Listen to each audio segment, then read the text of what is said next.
Here we are on day 1 of early access, and our experience is what one would expect.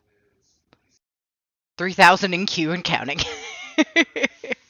Now that I've said it, That's not true. I can She's just also imagine played several Hellsguard Makote. female Roegadyn named Fertile Soil with lots of children. Oh my god. Yeah, but the name's There you go. lore appropriate. Yeah, and may I point out that Hoary Boulder is still a fucking terrifying individual. I looked at him and the motherfucker just came back out as like, who the shit is David Bowie in my game? You know what? That's kind of okay. Because Hoary Boulder is supposed to be a badass in the first place, so I'm okay with that. Hang on, I fucking took a picture of this motherfucker when he rolled up. I was like, what the shit? Dude's still scary as fuck. Dude, he looks scary as fuck because he looks like as if Xenos was coming back in Roegadyn form, okay? Right there, in fucking... Boom. No spoilers, because he's right there. Tell me that shit... That motherfucker is Ziggy...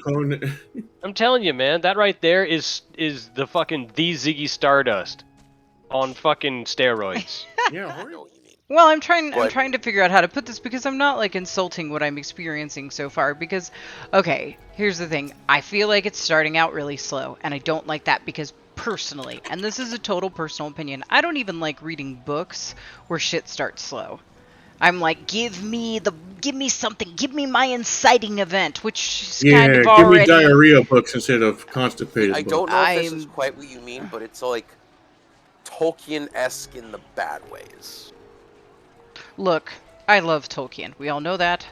Tolkien can start slow. Tolkien goes slow, but the cool thing about Tolkien is somehow Tolkien managed to do something that no one else manages to do when they go slow.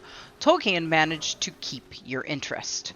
Like when he's sitting there with that whole like 15 chapters, which it wasn't, but anyway, about the Shire, you're like, I want to know more about the Shire and the hobbits.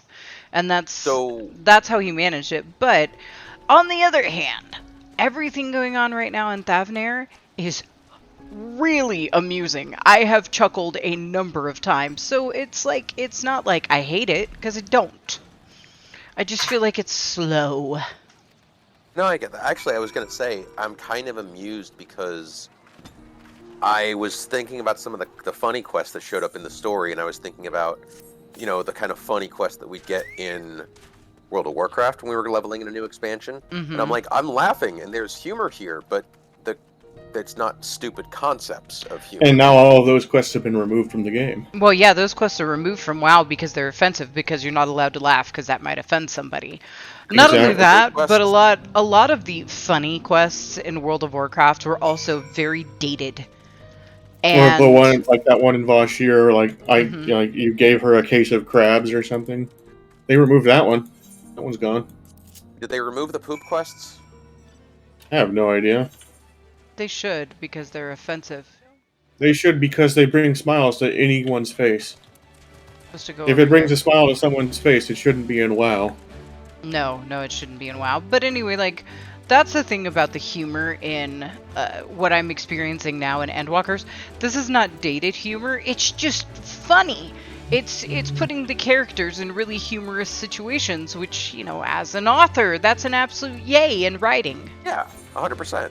And yeah, I love it. I'm just like staring at my map right now. Okay, here we go.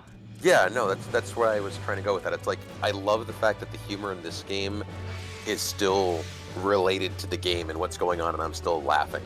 Right, exactly. It's not like pop culture. Now, there are plenty of pop culture references in Final Fantasy XIV, and they're still amusing. But it's, like I said, like some of WoW's stuff was very, very dated. Yeah, but I mean, then again, even the pop culture references that are in Final Fantasy XIV, let's revisit this conversation in 2031 and tell me that, you know, some of them don't seem dated. Oh, sure. Yeah, sure. I mean, now, admittedly, right now, we all kind of, like, look at World of Warcraft through poop-colored glasses, as we should. Yeah. The problem with World of Warcraft is the male developers have decided they know what's best for a woman. And they can fuck right off with that. Well, the other problem with that is that they know what's best for a woman because all the women employees aren't there to go ahead and counteract them because they're still in the middle of a lawsuit because the male employees kept fucking grabbing their butts. Right, and yeah, that's the other thing is that they don't have any women left working there because they've been harassed, tokenized, mistreated, and everything else. So of course, yeah, Yep. the only people left are like men who So, are man, of really all the women desperately that still trying to do get their work, dicks that wet. still Well, Black dude had a girlfriend. It was called Right Hand. I have to say I kind of feel bad because last night I was like, the story's starting kind of slow, and he was like, I mean, I wasn't really complaining, but I suppose it sounds like I was. And then just like 20 minutes after that, all of a sudden, the story started, and I'm like, well, I should have just kept my mouth shut. Okay, I'm sorry. What was the question again? if you could just like take over someone's body like Xenos did, and you did it to someone who's the opposite gender, and you could do it for like a day, what's the first thing you'd do? I mean, I would want to know what it felt like to have a dick. Wear a dress. I feel like that's everyone's first thing. Is like, I want to know what everything I don't have feels like. Right, that's the thing. I'd probably wear a dress. I don't know. I think I'd want to try on a dress. I would also, yeah, I would also honestly put on a pair of boxers or boxer briefs and find out why males preferred it so much. I'd recommend boxer briefs over boxers if you ever had that. Yeah, I would put those on and figure out why guys like them so much.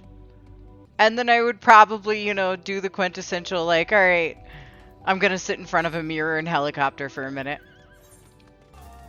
Pee standing up, yeah, that's another thing. Well, so women can kind of do that. There's some women that can do that. I have to do the squatty thing, but some women can pee standing up. I don't know how they do it. I've known some chicks that can do it, but I don't know how they do it. I mean, look, I have had a full-on conversation standing between parked cars, blocking for someone who was taking a piss in the middle of the street. Oh yeah, I have no shame. If I gotta go really, really bad, I'll be like, oh my god, somebody block me, I gotta pee. I gotta take a pisser. Fuck yourself. The big ass piece of steel gonna hit you in the head. That's beautiful.